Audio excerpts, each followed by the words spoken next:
Bismillahirrahmanirrahim. Assalamualaikum warahmatullahi wabarakatuh. Alhamdulillahillazi anzala ala abdihil kitaba walam yaj'al lahu iwaja. Asyhadu an la ilaha illallah wahdahu la syarikalah wa asyhadu anna Muhammadan abduhu wa rasuluh.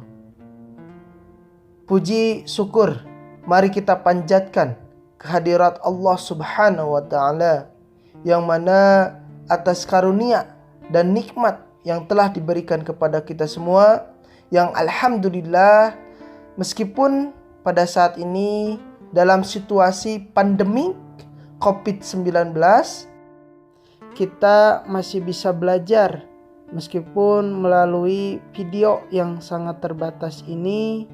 Mudah-mudahan tidak menghalangi kita untuk senantiasa mencari ilmu.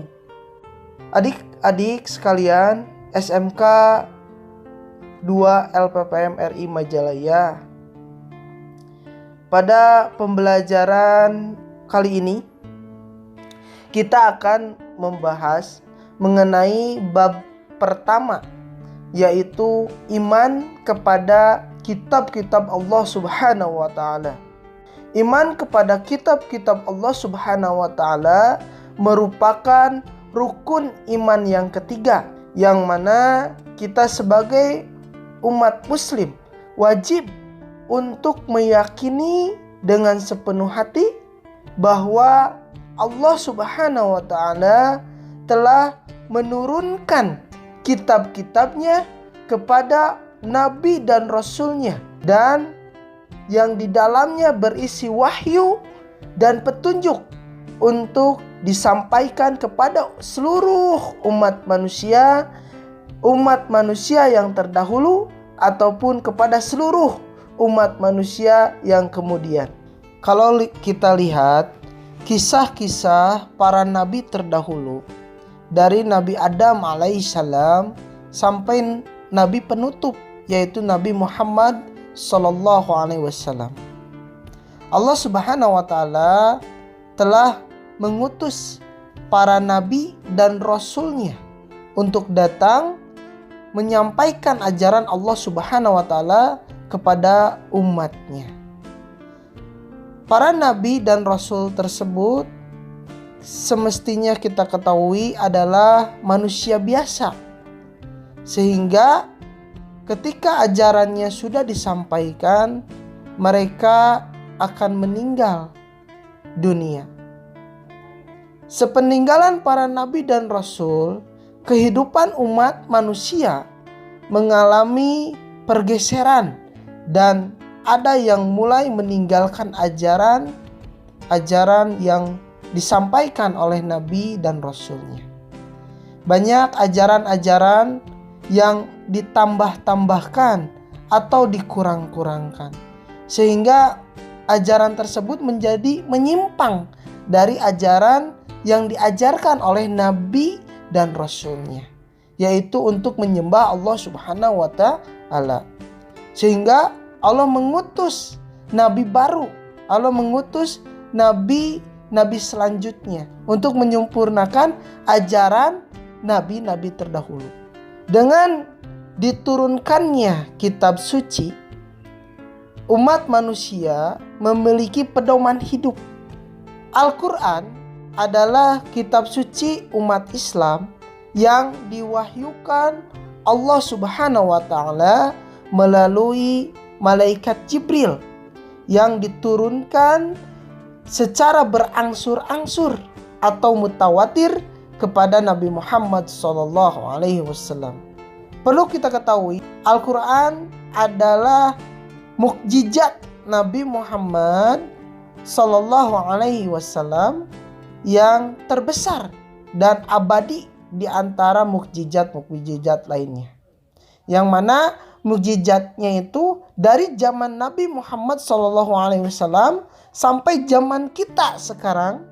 Ini adalah Al-Quran sebagai petunjuk, penjelas, dan pembeda dari hak dan batil, dari kebenaran dan kesalahan.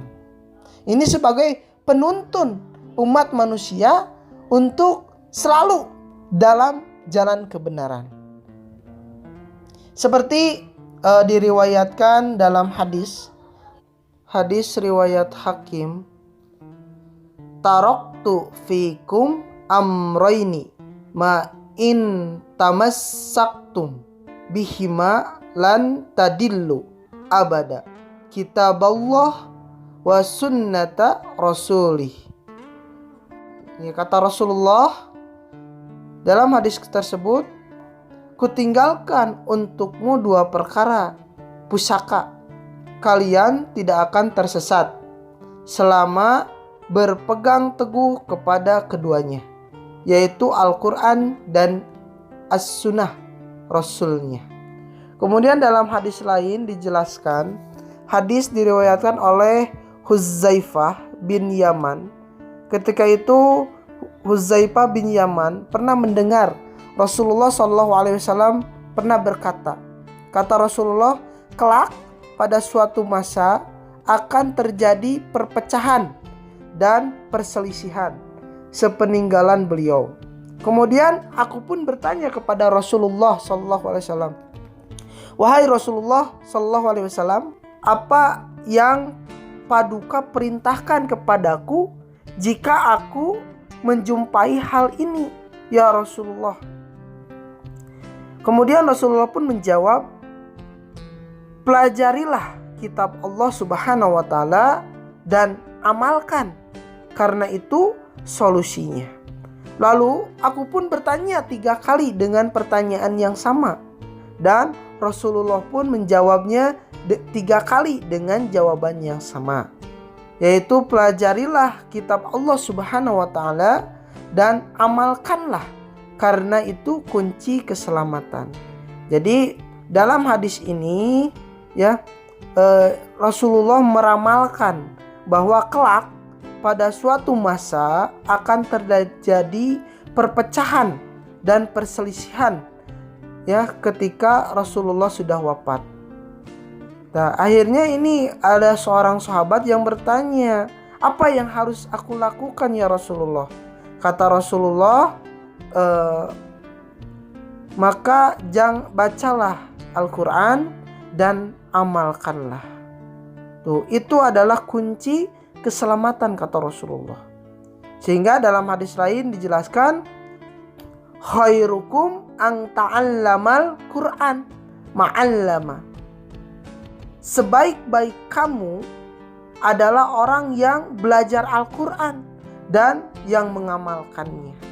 Jadi sebaik-baik seseorang, sebaik-baik umat muslim itu yang membaca Al-Quran dan yang mengamalkannya. Itu. Makanya kita harus timbul rasa cinta terhadap Al-Quran. Ya, karena Al-Quran ini adalah kunci keselamatan dunia akhirat, yang nanti apabila kita meninggal nanti akan menjadi syafaat di yaumil akhir. Ada 4 kitab yang wajib umat Islam ketahui.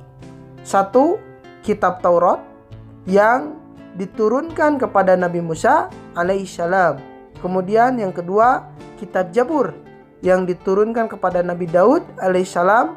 Yang ketiga, kitab Injil yang kemudian diturunkan kepada Nabi Isa alaihissalam. Dan yang terakhir yaitu Al-Quran yang diturunkan kepada Nabi Muhammad SAW.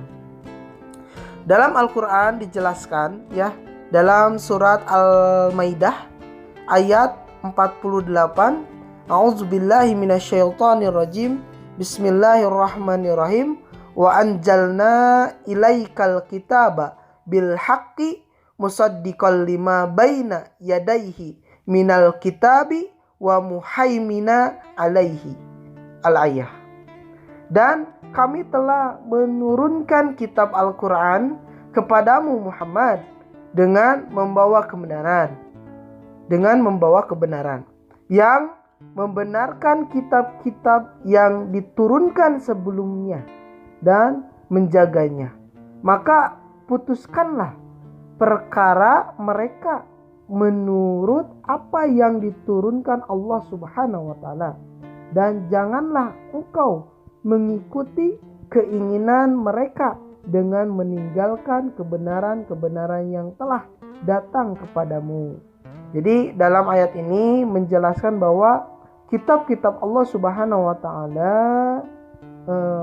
yang berisi peraturan, ketentuan, perintah dan larangan yang dijadikan pedoman bagi umat manusia.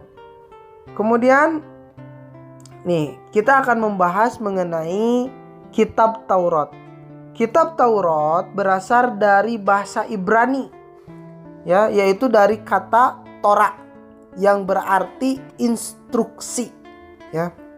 Kitab Taurat ini adalah kitab suci yang diwahyukan Allah Subhanahu wa taala kepada Nabi Musa alaihissalam, ya.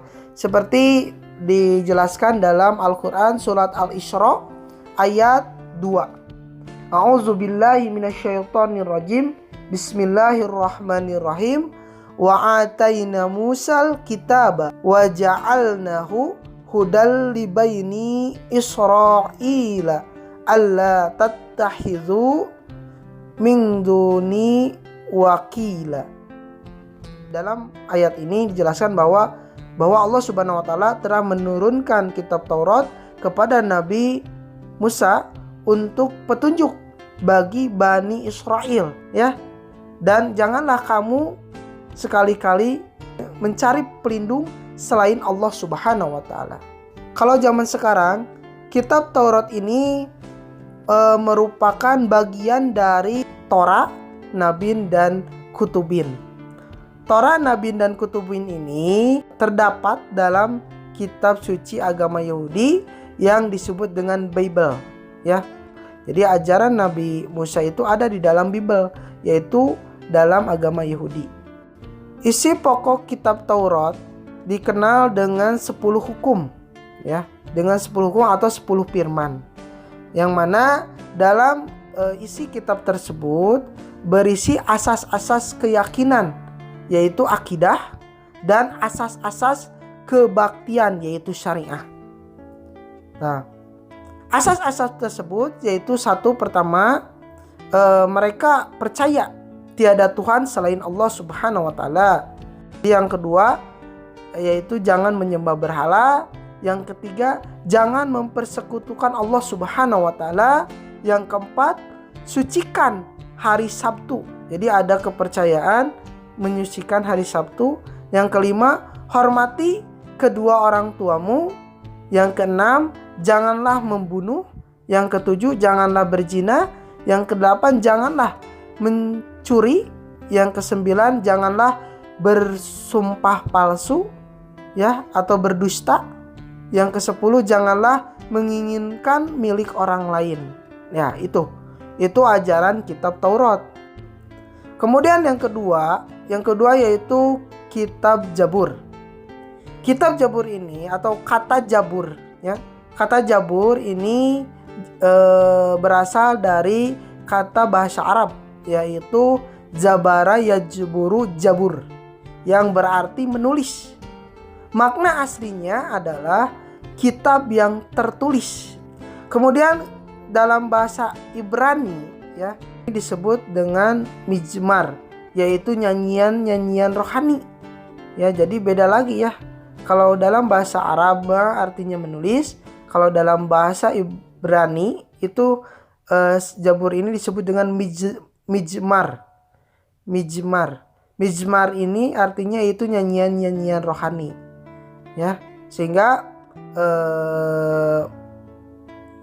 Jabur ini isi-isinya itu banyak mengenai puji-pujian atau lagu-lagu, ya, itu.